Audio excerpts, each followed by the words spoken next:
Shalom saudaraku semua yang dikasihi Tuhan Yesus Kristus. Selamat berjumpa lagi dalam renungan hari ini. Pada kesempatan ini, doa dan harapan saya untuk saudara semua berada dalam kondisi yang bersukacita dan senantiasa semangat untuk terus mencari akan kebenaran firman Tuhan. Hari ini saya Cornelius Nugroho dari channel Berkat Baru akan menyampaikan renungan dengan judul Hidup yang Memberkati. Namun sebelum kita mendengarkan renungan ini, mari kita awali dengan berdoa terlebih dahulu. Bapa di surga, terima kasih atas kasih setiamu yang senantiasa ada dalam hidup kami. Tuhan, hari ini kami rindu belajar dari firman-Mu tentang bagaimana hidup yang menjadi berkat dan bukan menjadi beban bagi orang lain. Ajar kami untuk membuang keegoisan dan mulailah memakai kami untuk meringankan beban sesama, baik lewat perkataan maupun perbuatan kami. Bukalah hati dan pikiran kami ya Tuhan, agar renungan ini tidak hanya kami dengar, tetapi mampu mengubah sikap hidup kami menjadi lebih serupa dengan Engkau. Terima kasih Tuhan. Dalam nama Tuhan Yesus Kristus kami berdoa. Haleluya. Amin. Saudaraku yang terkasih, pernahkah Anda berhenti sejenak dan merenungkan akan pertanyaan ini? Apakah kehadiran saya di dunia ini, dalam keluarga saya, dalam komunitas saya, dimanapun saya berada, itu adalah sebuah solusi atau justru menjadi beban bagi orang lain? Ini adalah pertanyaan yang mendasar bagi setiap orang, terutama bagi anak-anak Tuhan. Kita diciptakan, kita ditebus, dan kita dipanggil oleh Tuhan bukan hanya untuk menerima, tetapi yang paling utama adalah untuk memberi. Panggilan kita yang luhur sebagai umat Tuhan itu adalah meneladani dari Kristus sendiri, yang hidupnya sepenuhnya adalah menjadi berkat bagi seluruh makhluk ciptaan di dunia ini. Kristus datang bukan hanya untuk dilayani, melainkan untuk melayani dan memberikan nyawanya. Saudaraku, melalui renungan ini kita akan menggali lebih dalam tentang makna sejati dari hidup yang menjadi berkat bagi sesama kita. Tuhan ingin kita menjadi suatu mata air yang mengalirkan tentang kasih, tentang pertolongan, dan juga tentang damai sejahtera. Bukan malah menjadi suatu wadah yang kosong, yang terus menuntut dan menjadi beban dari orang-orang di sekitar kita. Mari kita buka hati kita agar Roh Kudus memampukan kita untuk menjadi berubah dari menjadi penuntut menjadi pemberi yang murah hati. Mari kita baca Mazmur pasal 37 ayat 21. Orang fasik meminjam dan tidak membayar kembali, tetapi orang benar adalah pengasih dan pemurah. Saudaraku, dalam perjalanan hidup ini kita pasti pernah bertemu dengan minimal 2 jenis orang, mereka yang memberkati dan mereka yang membebani.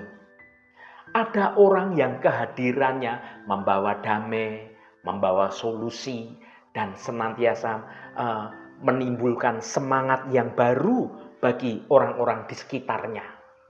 Namun ada pula orang yang seolah-olah itu selalu menjadi masalah, menjadi seorang yang penuntut dan menjadi sumber kekecewaan. Sebagai orang percaya, kita dipanggil untuk memilih posisi yang mana. Apakah kita menjadi sumber berkat atau justru menjadi sumber beban bagi sesama dan juga bagi lingkungan di mana kita berada. Ayat dalam renungan kita hari ini dalam Mazmur 37 ayat 21 memberikan sesuatu hal yang kontras, sangat tajam antara dua sifat dasar manusia yang oleh pemazmur digolongkan sebagai orang fasik dan juga orang benar. Mari kita baca sekali lagi. Orang fasik meminjam dan tidak membayar kembali, tetapi orang benar adalah pengasih dan pemurah. Kontras ini tidak hanya berbicara tentang hutang piutang secara harafiah, tetapi tentang sikap hati yang sangat mendasar. Yang pertama, hati yang membebani. Ini adalah sifat orang fasik. Pemazmur menggambarkan orang fasik sebagai mereka yang meminjam dan tidak membayar kembali. Secara rohani ini melambangkan sikap hidup yang hanya mau menerima, yang hanya mau mengambil, dan hanya maunya memanfaatkan tanpa ada rasa tanggung jawab atau keinginan untuk memberi kembali atau untuk mengembalikannya. Seseorang menjadi beban ketika hidupnya dipenuhi dengan mentalitas mengambil. Maunya dia itu hanya menerima, dia tidak mau memberi. Ciri-ciri kehidupan yang membebani antara lain. Yang pertama, selalu menuntut. Mereka selalu berharap dari orang lain, dari gereja, dari komunitas, atau bahkan dari Tuhan untuk menyelesaikan setiap masalah mereka. Tetapi mereka tidak mau mengambil suatu inisiatif untuk mengubah hidupnya. Yang kedua, tidak bertanggung jawab. Mereka suka meminjam, entah itu berupa bantuan atau waktu, bisa berupa sumber daya, tetapi tidak pernah mau membayar kembali dengan rasa terima kasih. Dengan dia bekerja keras atau dia mendukung balik pada orang lain. Yang ketiga, fokus pada diri sendiri. Segala sesuatu diukur dari apa yang mereka dapatkan. Mereka itu adalah sepertinya suatu lubang hitam emosional yang menyerap berbagai macam energi. Baik itu waktu dan juga perhatian dari orang-orang di sekitarnya tanpa pernah terisi atau memancarkan suatu terang. Yang keempat, korban abadi. Mereka cenderung melihat diri sebagai korban dalam segala situasi. Dia menghindari yang namanya akuntabilitas dan membuat orang lain itu merasa bersalah atau seolah-olah orang lain itu bertanggung jawab atas penderitaan mereka. Mentalitas ini pada dasarnya bertentangan dengan kasih Kristus. Jika semua orang Kristen memiliki hati seperti ini, maka gereja akan runtuh karena semua orang hanya ingin dilayani dan tidak ada kemauan untuk melayani. Hidup yang membebani adalah suatu manifestasi dari egoisme yang belum disalibkan. Yang kedua, hati yang memberkati. Ini adalah sifat dari orang benar. Sebaliknya, pemazmur berkata, orang benar adalah pengasih dan pemurah. Kata Ibrani untuk pengasih dan pemurah itu mengandung suatu makna tentang kemurahan hati, tentang rahmat, dan tentang kerelaan untuk memberi tanpa mengharapkan balasan. Panggilan orang Kristen adalah untuk menjadi solusi dimanapun dia berada. Bukan menjadi sumber masalah. Untuk menjadi pemberi, bukan peminta yang pasif. Kita ini dipanggil untuk hidup dengan mentalitas memberi atau giver mindset.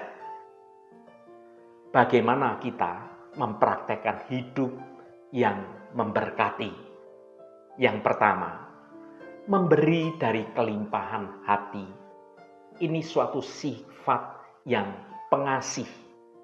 Menjadi pengasih berarti kita memiliki hati yang penuh dengan belas kasihan.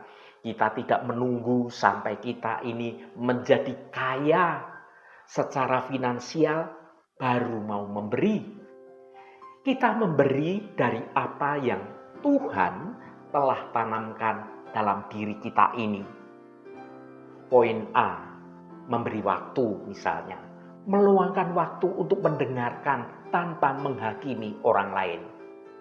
Poin B, memberi energi, memberi tenaga kita, menjadi relawan, membantu pekerjaan di gereja, atau menawarkan diri untuk menolong sesama atau memberi perhatian pada orang-orang di sekitar kita. Dan poin C, memberi doa, menjadi pendoa syafaat yang setia bagi orang lain. Dan poin D, memberi semangat, mengucapkan kata-kata yang membangun, yang mendorong semangat orang, yang membangkitkan untuk orang itu senantiasa memiliki optimisme, bukan malah merobohkan semangat yang sudah layu. Ketika kita hidup dengan hati yang penuh cinta kasih, maka kehadiran kita ini menjadi suatu oasis di tengah padang gurun hati yang kering dari sesama kita yang sedang banyak persoalan. Yang kedua, memberi dari sumber daya. Ini tentang hati yang pemurah. Menjadi pemurah berarti kita secara aktif menggunakan berkat yang kita terima untuk menjadi suatu saluran berkat bagi orang lain. Ini mencakup poin A adalah sumber daya finansial. Memberi perpuluhan, memberi persembahan khusus atau membantu orang yang kekurangan dengan suatu kerelaan dan tanpa ada pamrih. Sedangkan poin B itu berbicara tentang sumber daya talenta dan juga keterampilan yang kita miliki. Menggunakan bakat profesional kita, misalnya di bidang akuntansi, di bidang desain, di bidang musik, di bidang mengajar. Semua kita lakukan untuk melayani suatu komunitas atau gereja secara cuma-cuma. Dan poin C, sumber daya pengetahuan. Berbagi ilmu, berbagi pengalaman untuk menolong orang lain supaya orang lain itu bisa bertumbuh bersama dengan kita. Saudaraku yang dikasihi Tuhan, orang benar adalah pemurah karena ia tahu bahwa segala sesuatu yang ia miliki itu berasal dari Tuhan. Kita ini hanyalah bendahara Tuhan. Dan kekayaan sejati bukanlah apa yang kita simpan di dunia ini, melainkan apa yang dapat kita bagikan pada sesama kita. Itulah kekayaan yang sesungguhnya. Yang ketiga, menjadi saluran Kristus. Panggilan untuk memberkati dan tidak membebani pada akhirnya berakar pada teladan Yesus Kristus. Kristus datang ke dunia bukan untuk membebani umat manusia, melainkan untuk memberkati dan untuk membebaskan kita dari segala beban dosa. Kristus meminjam tubuh manusia, tetapi membayar kembali dengan kehidupan yang kekal bagi umat manusia sebagai umat-umat Kristus. Dia adalah Tuhan yang mengosongkan dirinya, menjadikan dirinya itu sebagai sumber berkat yang terbesar bagi kita semua. Ketika kita menerima Kristus, kita menerima anugerah yang pemurah. Respon yang logis dan dari Alkitabiah terhadap anugerah ini adalah menjadikan hidup kita suatu cerminan dari kemurahan hati Tuhan. Bagaimana kita tahu kita hidup memberkati? Ketika orang lain pergi setelah berinteraksi dengan kita, apakah mereka pergi dengan beban yang lebih ringan dan dengan semangat yang baru yang terangkat? Ini berbicara tentang berkat. Atau apakah mereka merasa tetap kelelahan, bahkan merasa dimanfaatkan, atau orang lain itu menjadi kecewa setelah berinteraksi dengan kita? Ini tentang beban. Marilah kita hari ini membuat suatu komitmen yang baru.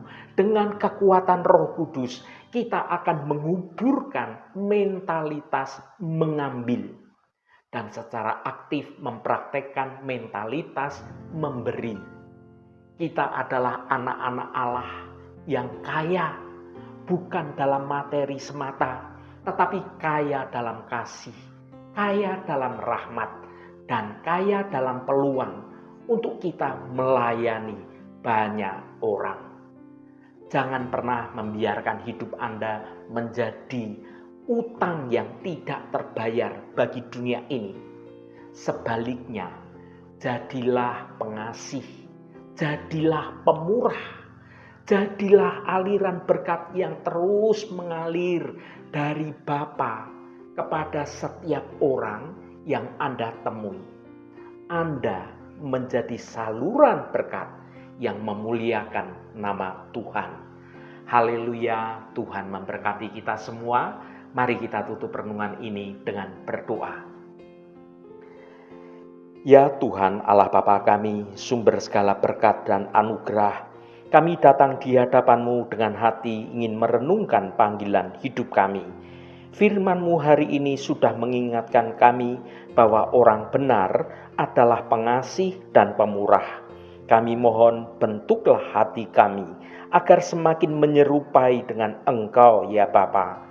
Ampuni kami jika selama ini kami lebih sering menjadi beban bagi orang lain, penuh tuntutan atau bahkan hanya mau mengambil. Ubahlah kami ya Roh Kudus, agar kami sungguh-sungguh menjadi solusi dan pemberi dimanapun Engkau menempatkan kami. Jadikan tangan kami tangan yang mudah memberi pertolongan. Mulut kami menjadi mulut yang menguatkan dan memberi motivasi yang baik kepada orang lain. Dan hidup kami adalah hidup yang memancarkan kemurahan dan juga kasih Engkau. Biarlah kami hidup bukan hanya untuk diri sendiri, tetapi untuk menjadi berkat bagi sesama, memuliakan nama Engkau, dan menjadi saksi kebaikan-Mu di dunia ini. Tuhan, kami serahkan hidup kami, pakai kami untuk melakukan kehendak-Mu atas hidup kami. Biarlah di sepanjang hidup kami boleh memuliakan nama Tuhan di tempat kami bekerja, di tempat kami belajar, di tempat kami beraktivitas, dimanapun kami berada. Biar kami memakai hidup kami untuk memuliakan nama Tuhan. Biarlah karena pertolongan Roh Kudus saja, maka dosa tidak berkuasa lagi atas hidup kami. Segala kenajisan, percabulan, amarah, kepahitan, dendam, dan apapun dosa-dosa lainnya, biarlah itu dibuang dari hidup kami, agar hidup kami boleh menjadi berkat bagi banyak orang. Tuhan Allah Bapa kami, berkati setiap mereka yang saat ini selalu setia mencari hadirat Tuhan melalui renungan ini. Apapun pergumulan dan juga persoalan dari saudara-saudara kami, pada kesempatan ini kami percaya dengan segenap iman kami, di dalam nama Tuhan Yesus Kristus selalu ada jalan keluar. Yang mengalami masalah dalam hal keuangan, soal sakit penyakit, yang mengalami masalah dalam pekerjaan, dalam studi, dalam hubungannya dengan orang lain, apapun masalahnya, Tuhan turut bekerja mendatangkan kebaikan bagi kami semua. Berkati mereka yang sekolah, yang kuliah, yang bekerja, yang berdagang, dan yang melakukan usaha-usaha lainnya dimanapun mereka berada. Tuhan akan berkati dan Tuhan jadikan mereka berhasil. Bagi mereka yang saat ini sedang terbaring sakit, Engkau akan menjamah dan memberi kesembuhan dalam nama Tuhan Yesus Kristus. Berkati mereka yang hari ini berulang tahun Tuhan. Engkau tambahkan 1 tahun lagi. Terima kasih buat anugerah-Mu, umur panjang di tangan kanan dan kekayaan serta hormat di tangan kiri. Berkat Tuhan mengalir bagi setiap mereka yang hari ini berulang tahun. Terima kasih Tuhan juga bagi setiap kami semua. Kami percaya berkat-berkat-Mu tersedia bagi kami.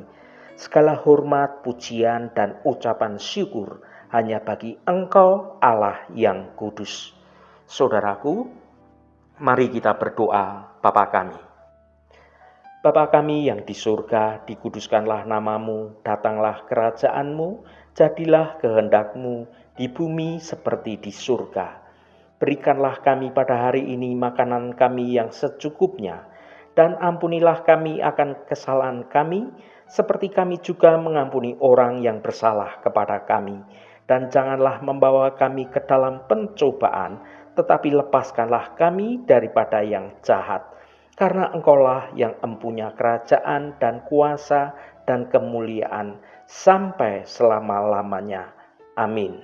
Saudaraku, bukalah hatimu dan tengadahkan tanganmu. Terimalah berkat Tuhan. Tuhan memberkati engkau dan melindungi engkau. Tuhan menyinari engkau dengan wajah-Nya dan memberikan kasih karunia. Tuhan menghadapkan wajah-Nya kepadamu dan memberikan damai sejahtera.